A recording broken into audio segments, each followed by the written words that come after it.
Okay. Okay, so now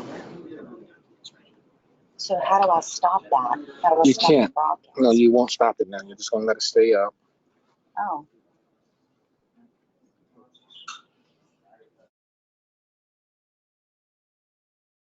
If I go see myself.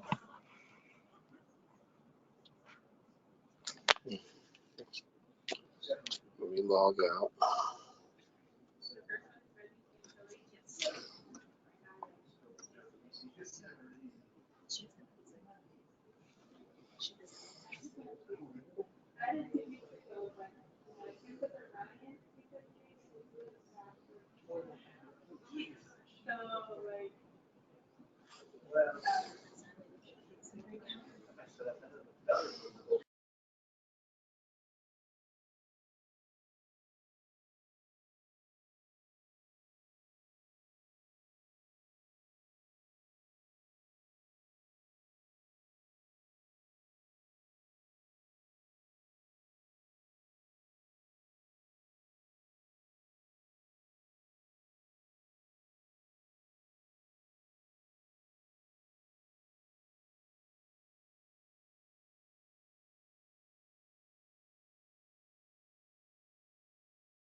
How are you, Stacy?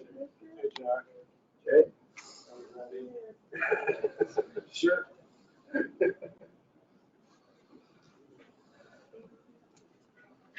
Scroll up so they see the agenda items on the screen. See how you can see. Check 1 2 1 2.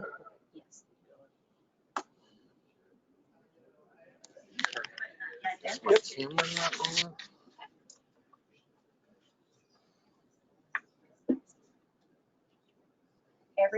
Everything's up here, Brad. So you say, you know, the memo, the minutes, blah blah blah.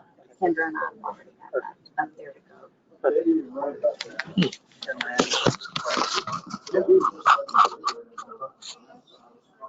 You're just trying to have to get to squared away. If you unmute up there, that was last time. This. If you unmute this, they can hear us. Oh, is that because I'm not seeing. He's trying to. Unmute that. Just various reasons. And we've never, because we only accept 250. But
Okay, so now muted. I have that magical touch. All right, there you go. oops, what did I just do? Called somebody. I called somebody. Volusia County, Slovenia. Why does it say that? That's it. It comes up on yours. That's why the first time you sent something to me, I was like, oh, that's spam. I don't know anybody in Slovenia.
Mic check. Echo meeting Thursday, February 10th, 2022.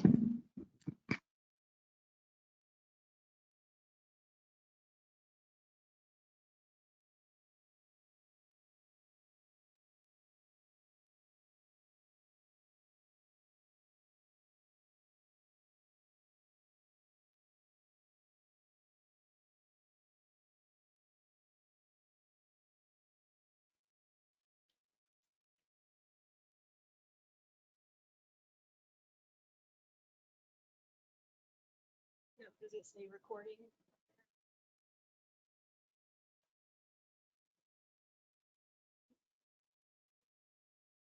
Mic check. Echo meeting February 10th, 2022.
And thank you for coming out on this cool afternoon.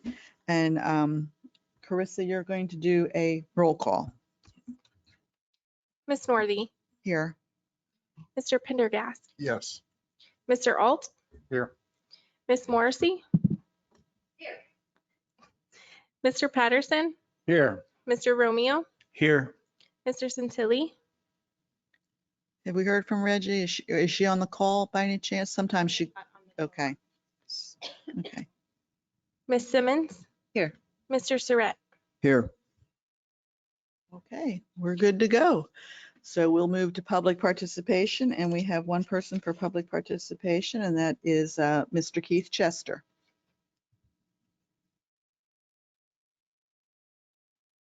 Two recordings I'm going to play for you. One is Deb Denny's, and that was just her speaking just prior to the echo going for vote.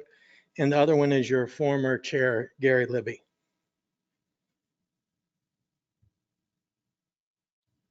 We change anything, you're going to lose the support of the voters.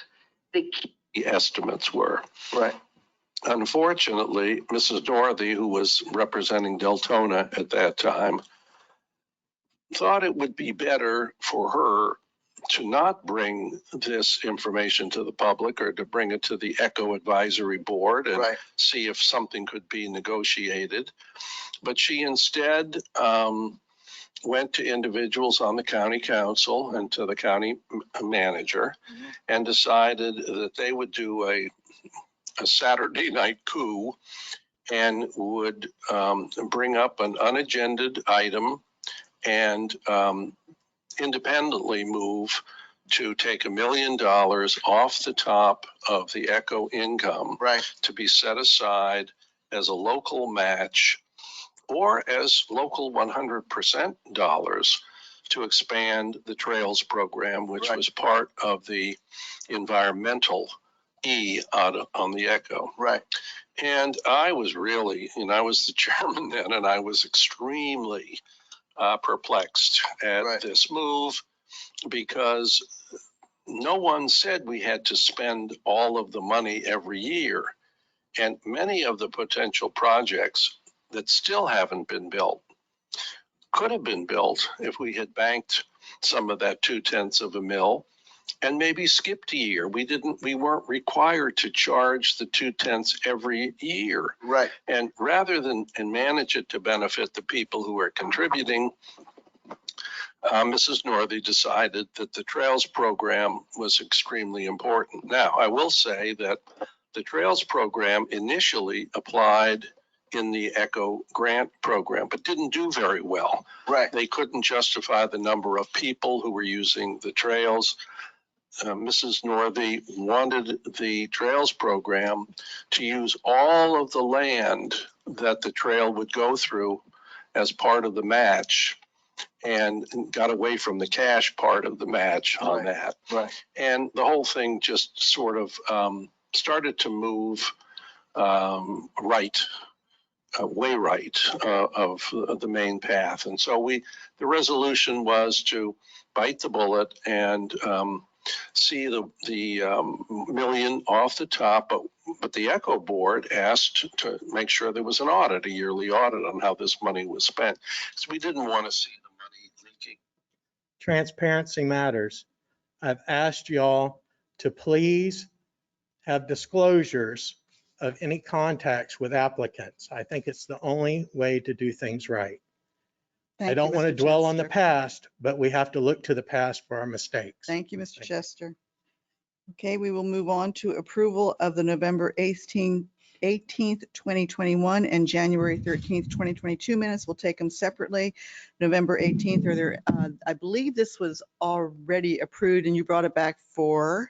Yes, so the portion of the meeting where we met downstairs in the training rooms, we had difficulties with the recording. We worked with community information and we were able to resolve that. So from page 11 to 17 is that portion of the meeting. Page 1 through 10 was previously approved at the January 13th meeting.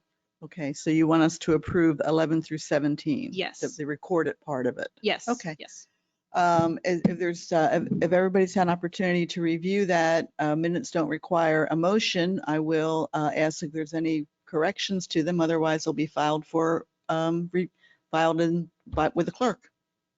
For the, that is November 18th minutes from page 11 to page 17. We all good? Okay, we'll move on to the January 13th minutes. Is there any corrections or additions to the January 13th minutes? Okay, seeing none, we will file those as written. Thank you very much for that. Chair. Okay. I would like to make note that Ms. Antilli entered the meeting at 1:03 p.m. Excuse me? Ms. Antilli, Oh, thank you. she entered the Thank you. meeting at 1:03 p.m. when Hello, Mr. Reggie. Chester was Welcome. speaking. We're happy to have you here. That's okay. Everybody look at Reggie. Okay, thank you. Okay, and we will move to new business. And we do have a public participant for this, but what I'd like to do is have the presentation, then go to public participation, and then we'll go to the board, the committee for discussion. Okay? Does that work for you guys and the staff? So we have Miss Nancy Lohman here to do a presentation on the direct county expenditure. I will hand out, there's printouts from the presentation, and also be a PowerPoint on the screen. So. Okay. And we all know Nancy did an incredible job of chairing the committee, and I had an opportunity to view the statue before it was packaged up and sent, and what a remarkable project this has been for you. Thank you and congratulations to all that you've done, all you and your committee have accomplished. Thank you. We have a strong board of directors. So thanks for the kudos and accolades. I appreciate it. Nice to see everyone today. Yeah, I'm a lot more relaxed today because the statue is in an undisclosed secure location in Metro DC. So, and that's all I'm saying, but no, I'm kidding. I'm teasing, but yeah, but it's a sigh of relief that it went so well in Daytona. And so thanks for your time today. I put some things in the PowerPoint today that I just thought you'd all find really interesting. Photographs that most people haven't seen. They're public, of course, I'll share with anyone, but I don't always get the opportunity. So here we go, if it's all right with you. So the statuary project includes, well, it grew from creating the funds and facilitating the installment of the marble statue in the US Capitol to now 7 different legs of this project. And so of course, I think you're all familiar with the fact that this is just a once in a lifetime project for us. It was once in a lifetime because so many people in the community were able to see the statue, the marble statue. It's hugely significant, I think, that we've commissioned the artist, master sculptor Nilda Comas, we've commissioned her to create a second statue from the same clay maquette as the statue that will be in the US Capitol. So the bronze statue that'll go in downtown Daytona Beach in Riverfront Esplanade Park is an original. It's not a replica. It's, it is an original work of art from the same clay maquette as the marble statue was created from for the US Capitol, which makes it very special. And we thought it was another leap of vision for our board of directors to say that we need to celebrate this significant moment in our history, that the state of Florida has been a strong supporter of not only replacing a statue that was put there in the US Capitol in 1922, but also the statue will be the first African-American statue in the state collection and statuary hall. And so that should be celebrated by the state of Florida. It is being celebrated by the state of Florida, but we have this chance to also continue that celebration and teach Mary McLeod Bethune's life achievements and her legacy and all that she did. They're teachable moments that we can provide our community with the bronze statue. And so just mentioning those first again, she's the first African-American, male or female, to go into the US Capitol. So the bronze statue in the Riverfront Esplanade Park represents that. Both statues are commissioned by Nilda Comas. She is a citizen of the Fort Lauderdale area. She was chosen out of 1,600 master sculptors to create these statues. And she's the first Hispanic master sculptor. And then this will be the only statue also in the US Capitol. And of course, we'll have the original in the Esplanade Park in bronze of a statue dressed in cap and gown. So really emphasizing education. And this may be old news, so forgive me. I'll go quickly on things that I think you probably are already aware of. But in 2016, Governor Scott signed, the bill into law that said that we will replace one of our 2 statues. Every state in the country has 2 statues or has the right to place 2 statues. 2005, the final 100th statue was placed by New Mexico. Throughout the years, particularly beginning around the year 2000, there was some clamoring by states to replace statues. So the architect of the Capitol, who runs the statue, the National Statuary Hall, put together a series of guidelines to allow states to replace their statues. I think the first one on board was state of California wanted to replace one of their statues with President Reagan. And so that's how that dialogue began. And so then in 2018, Governor DeSantis signed into law the House bill that was passed that initiated Dr. Mary McLeod Bethune to be the person who would be considered one of the greatest Floridians in our state to represent us in Statuary Hall. And just, I should go back just briefly. What happened at that moment in time, 2018, was at Bethune-Cookman University, and quite a few of us who were involved at Bethune-Cookman said we will raise the money for this statue.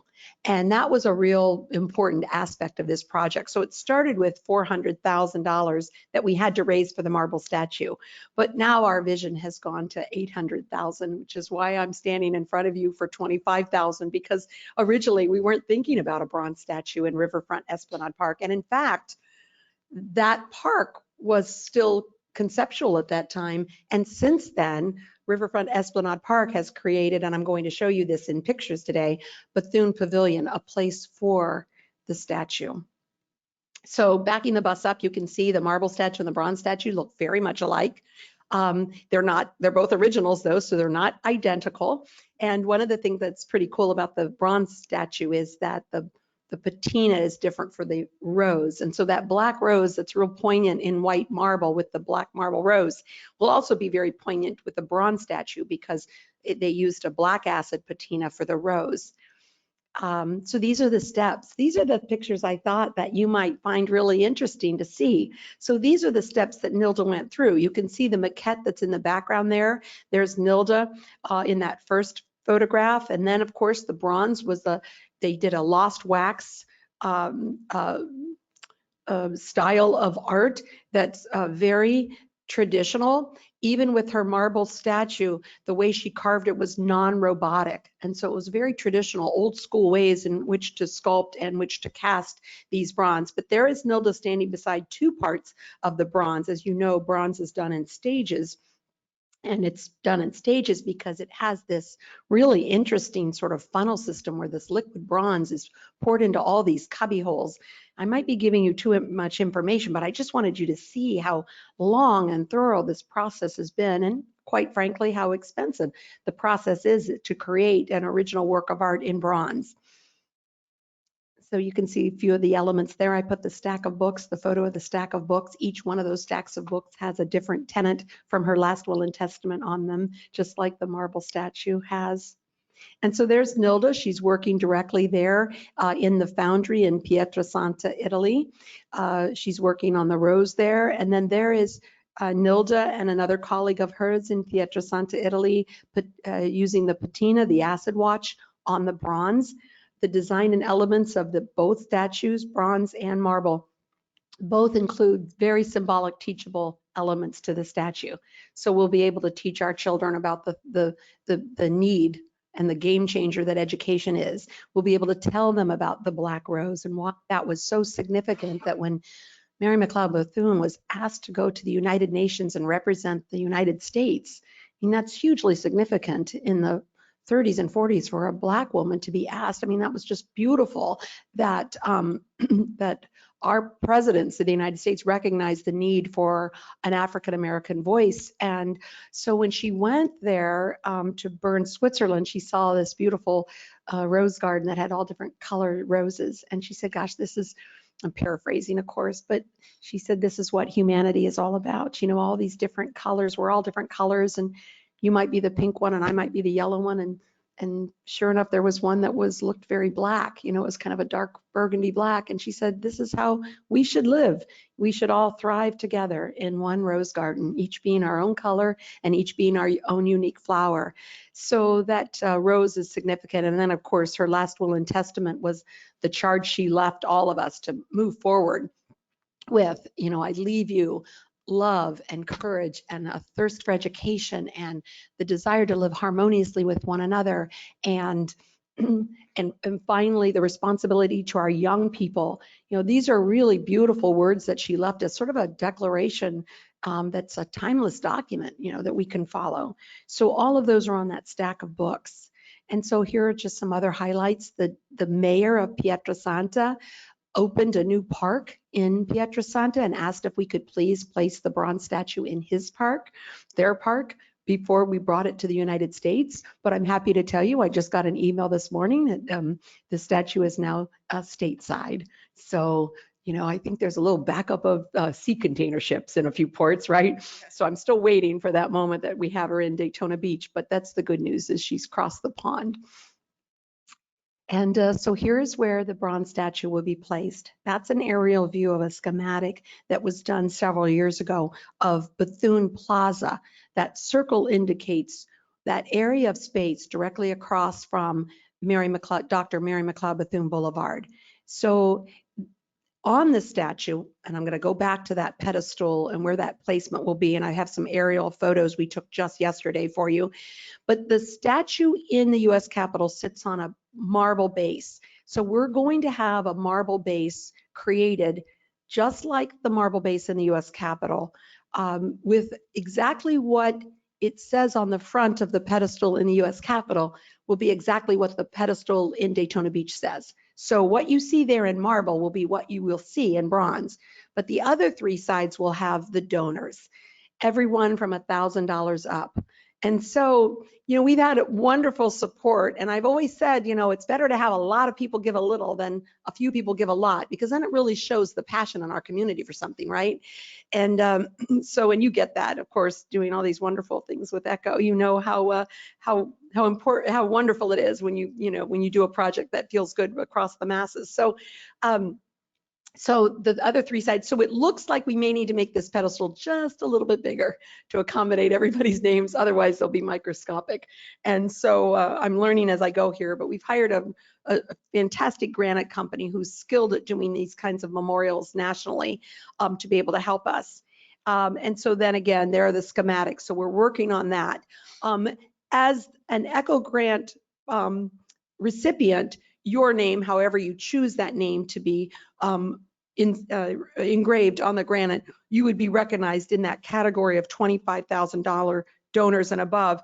And there's very few. So I brought, in case you wanted, it's a draft. I wrote draft on it just in case there's some, I don't think there's a typo anywhere, but just in case. There, the 1, 2, 3, 4, 5, 6, 7, 8, 9, 10, you'd be the 11th among the donors that are 25,000 and more, so very few. And then there's pages and pages of the $1,000 donors, which we're delighted to have. And I'm happy to submit this list to you.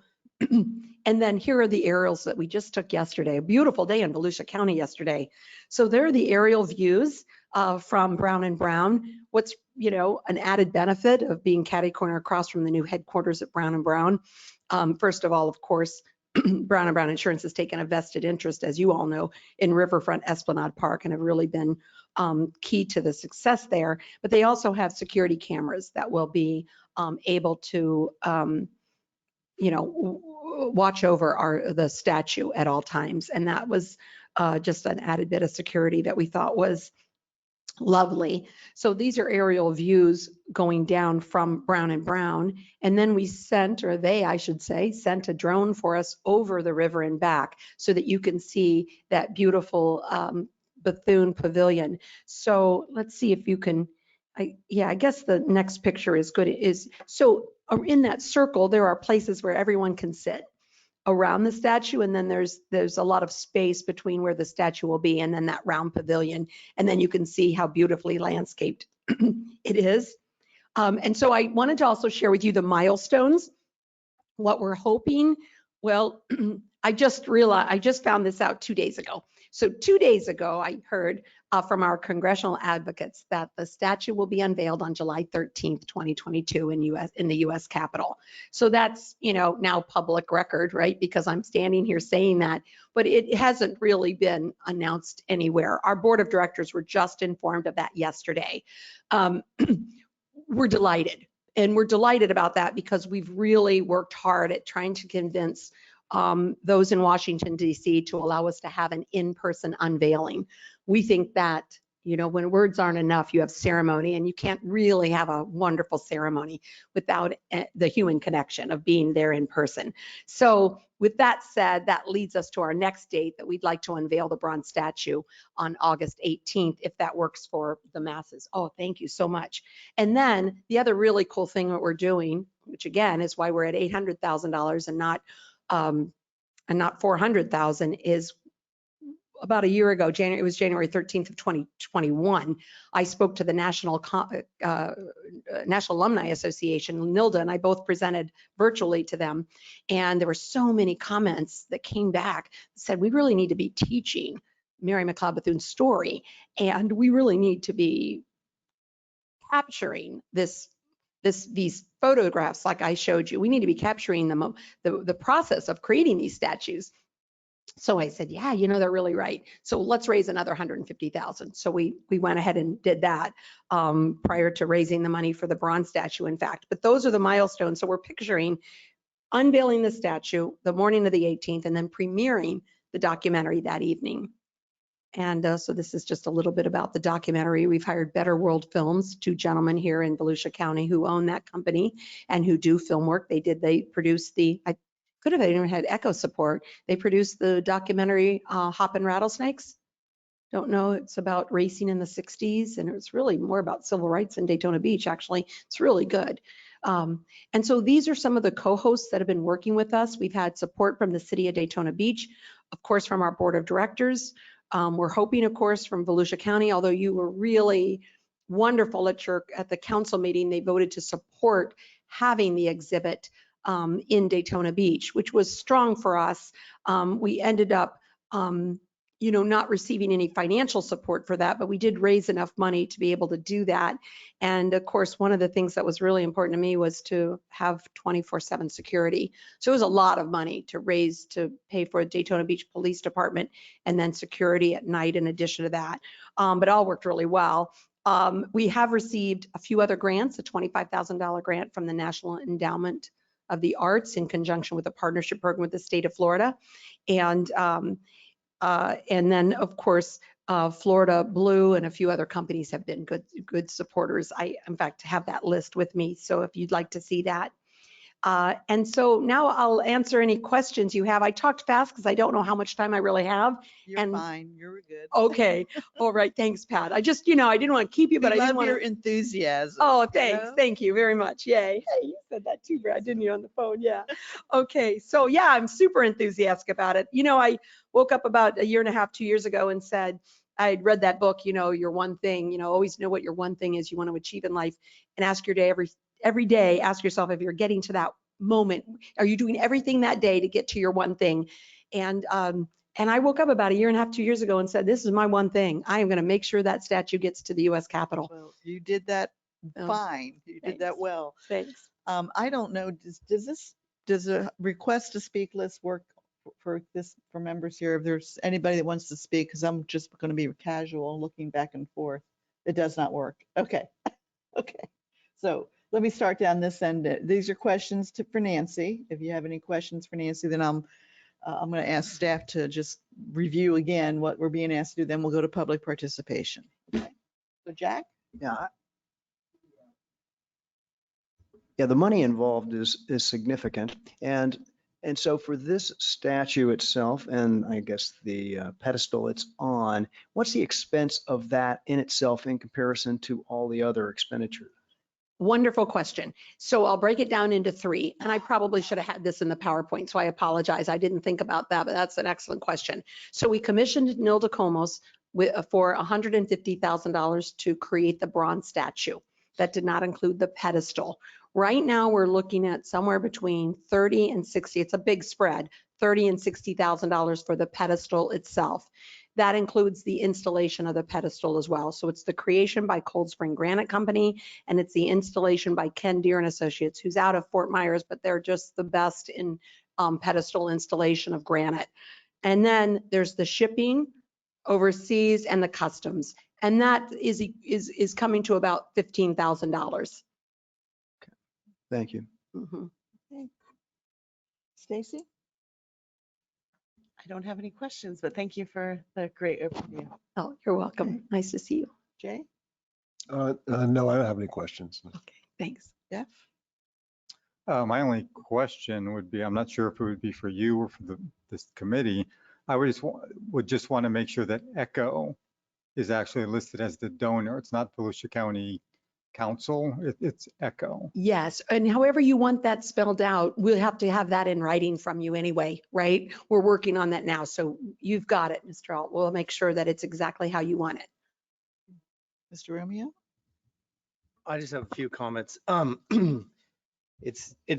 Was extremely powerful for me to see her. And I know that you have this documentary for the K-12 curriculum for the students. Is there any other programs that you're thinking of to get students there? Because I know when first time I went to Washington DC, I was just overwhelmed. You know, it's Yeah. just knowledge is power, and you see these people up there on the Yeah. pedestals, and you know they're very knowledgeable, and they've gone a long way in their life serving. And I think that it's very important for them not to just get the video, but to see it, to touch it if they can, or anything like that. Yeah, so that's a great lead into a couple things we're doing. One is that the U.S. Capitol Historical Society has reached out to us to partner and collaborate with us. And one of the things that we're just about to kick off is a collaborative committee to do a series of events around the unveiling in July. And so I'll give you a couple examples. Congresswoman Wilson out of Miami wants to do a candlelight vigil the night of the unveiling, and include the group of young men that are a part of her 5,000 young men mentees. It's a program that you help young men from grade school through college, and you just continue to mentor them one-on-one all the way through. And she wants to have these participants there. We have talked with a few people who are leading the charge for us to ask the state of Florida to create a standard for our K through 12 curriculum, so that that will be taught in either the 5th or the 8th grade across the entire state of Florida. And then we have had a few educators share with us that now I'm paraphrasing this name, like the National Association of Social Studies or Social Studies Supervisors, the organization that talks about curriculum nationally, to bring that to the table, to share that not only statewide, but across other states that are interested in teaching that curriculum, which is really exciting. Yeah, and any more you can do locally of students busing them in, seeing it or anything like that, I would encourage. You know, that's a great idea too, that we really should talk about that, because I think that there was a program at one time, right, nationally, that all 8th graders went to the U.S. Capitol, but we in Volusia County could make that center more around Dr. Bethune. Yeah. You know, Nancy, we have, I don't know, do we still do Echo Rangers?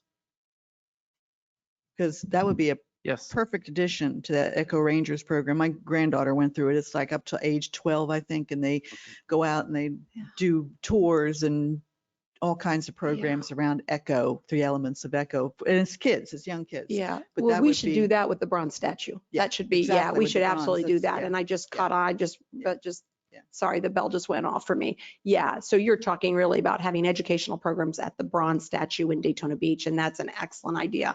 There's no reason why we can't do that. They had a remarkable 2-page study sheet that was created. Dr. Milholland in Volusia County Schools created that, and they brought all the students, as you know, from 5th and 8th grade, right, to the marble statue. But we could continue that.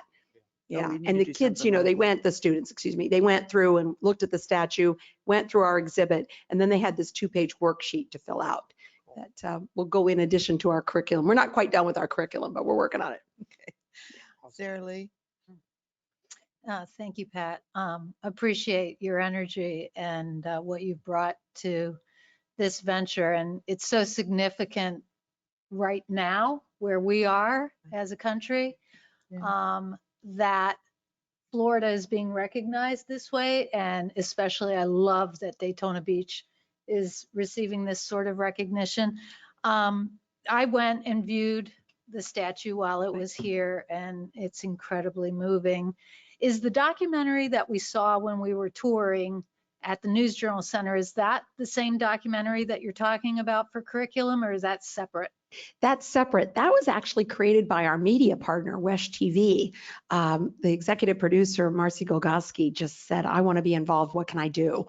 Isn't that neat? And so they produced that 10-minute video, which was really powerful.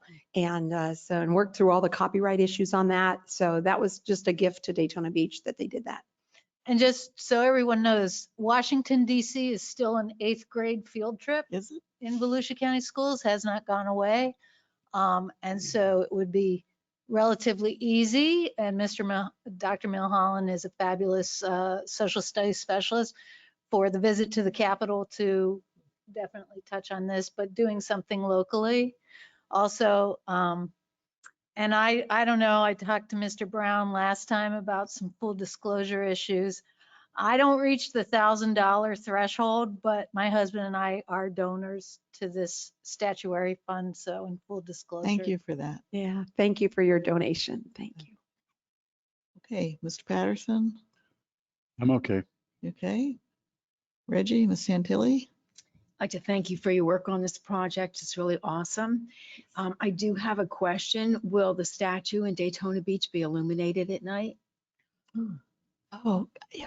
See, I got all the way through without being stumped, being right? All the way through. Gosh, good for you. I am not positive of that. I will have to find that out. Boy, I hope so, but I'm not positive. Yes, but I just don't know the answer to that. I just am not sure. Okay. It's a great question. Now I'll make sure it is, but no. There you go. But I'm not It needs sure. to be, yeah. But needs it to would be a great addition. It's an excellent question, but if electric has not been brought out to that area now, that's a pretty significant change order. Yeah, yeah. Big difference. Yeah, I can definitely find out and email Brad if that's all right with you, Brad. Yeah, yeah, it does make sense that they would do that, but I just haven't asked the question. Great. Yeah. Okay, okay, before we move to public participation, Nancy, you just want to stick around? Oh, sit down though. Yeah, I should have asked the staff to present first, and I did not, to set the stage on this. So if there's anything we need, you want to tell us that, I'm new to this. So just kind of a little bit of background, the resolution 2020-79, there's language in there that allows for the county council to fund projects through the direct county expenditure. Prior to 2013, ECHO did not review those expenditures. There was a resolution 2013-202 that states the county council would like the ECHO committee to review those expenditures now. So that's what we're here to do, is review the expenditure they've put before us, requested us to do. Okay. And it's for $25,000. Okay, and this came from, I think it came into the county, and Ms. Wheeler asked about it at the last council meeting, is that Yes, correct? that is correct. Right, and Ms. Yes. Gertman as well. Yes. And correct me if I'm wrong, and this, I think we're here really, not just with the direct expenditure, but this is a transparency issue. It's a transparency issue for council that this has been vetted with the ECHO group. The truth of it is, if I'm not mistaken, Mr. Rechtenwald could have, signed a check for $25,000 under his authority. And that's not what they want to happen. They want this group here to vet these projects and to say that, yes, they meet the standard. So with that, if that's all you all have, I will turn to public participation. And Mr. Chester, 3 minutes. Thank you. I'm glad I get 3 minutes, and the people asking for money get lots of time. I was going to play a recording, but I'll digress. I'll just speak. I was at the meeting. That's not how it went down. They went to the meeting about the COVID funding, and it was asked if COVID funding could be used for the statue. And originally, COVID funding wasn't going to be able to be used, or George didn't think so, because he thought, and I believe that came from Barb Gertman, he thought that they were speaking about the statue that was going to Washington. So that would not fall under ECHO guidelines. So then Billy Willer spoke up, said, no, it's not for the statue going to Washington. It's for the statue, the bronze statue that's going to be here. Then everybody shuffled around. That's what went down. Now I'll play the little bit of recording I have. And this is my thoughts. I'm not against the 25,000. I'm against 25,000 coming from ECHO.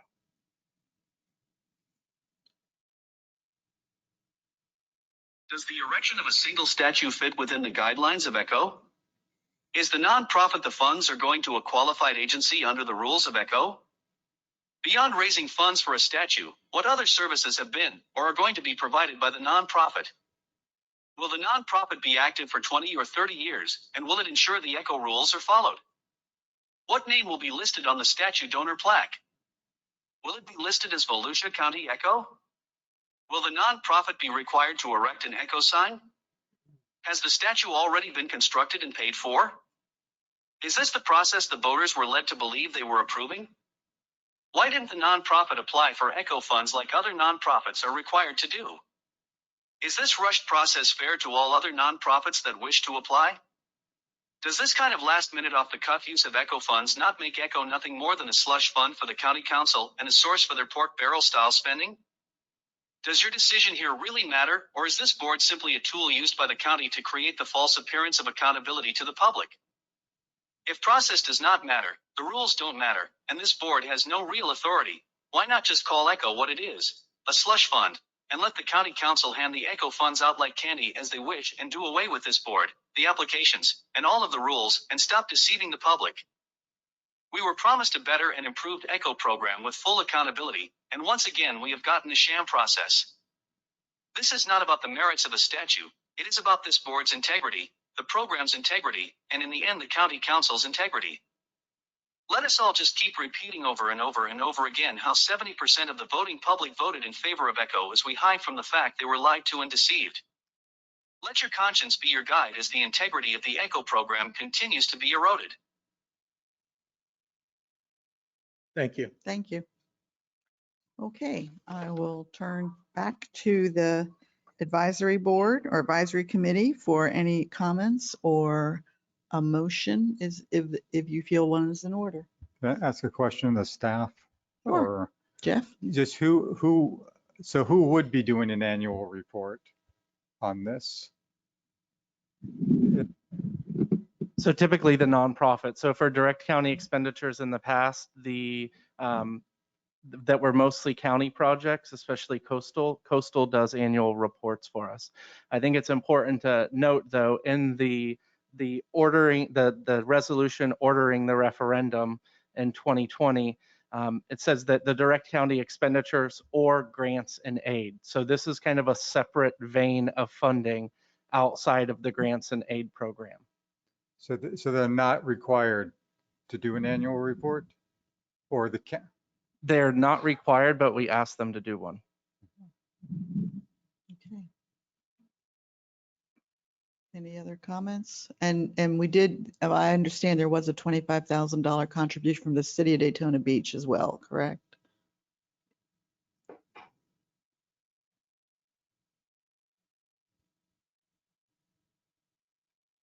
Yes, there was a $25,000 from the city of Daytona Beach, $24,000 from the city of Ormond Beach. Okay. And we received 3 grants, one from the National Endowment of the Arts in conjunction with the state of Florida. That's a partnership with the state of Florida.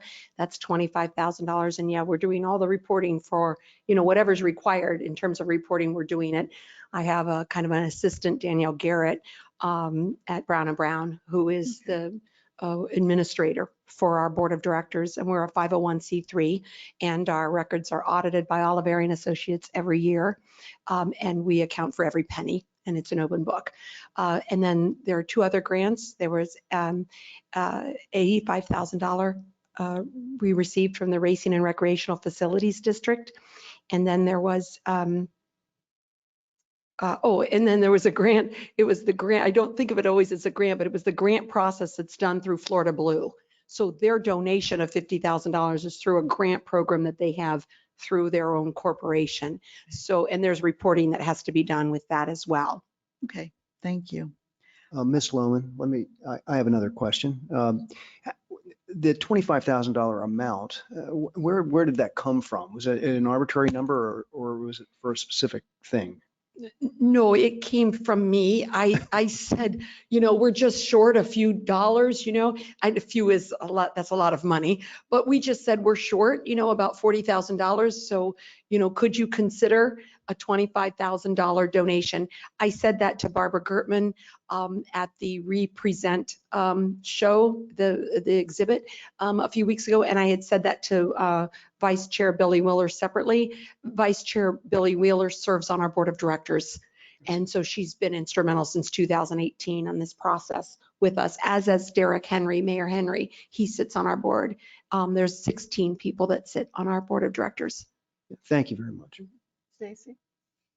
Quick question about maintenance. So I believe that's going to be maintained by the city of Daytona Beach? Excellent question. Yeah, it's going to be maintained by the Riverfront Esplanade Park Foundation. Yeah, excellent question, because it does have to be waxed about every 6 months. Yeah, so it's a great question. Okay, Mr. Romeo? Make a motion? If you, I just want to ask one thing of Mr. Brown. Are we in order to make a motion on this project that it meets the criteria as defined by the resolution and that we are in a transparent public meeting discussing it? Yes, ma'am, if the committee so fits, and you're actually going an extra mile because technically all you're requested to do is review it. The council, that's all the direction is to the committee. So if you go that extra mile and you so choose, that's great, but that's not even required. It's just that it be reviewed by the committee and then eventually approved if the council decides. Okay, well, I think I'll turn to Mr. Romeo for a motion. Yes, I would make a motion to pass this expenditure of $25,000 from ECHO. I think that we're put here by the citizens and the citizens speak loudly. And this is all part of our culture and history, and we should definitely, I encourage to, make a motion to pass this. Okay, is there a second? I'll second. Okay, seconded by Mr. Pendergast. I put an R in there. Okay, we'll take any comments or any other discussion before I ask for a roll call vote? I would just like to Mr. Hall? reiterate that I think that the ECHO name needs to be. I agree with And I you. don't know if that needs to be in this. We'll that be- add that as part of the motion. Would that be the new design? Well, I think that if I'm not mistaken, on signs, there's criteria on how the letters that they use, correct? So.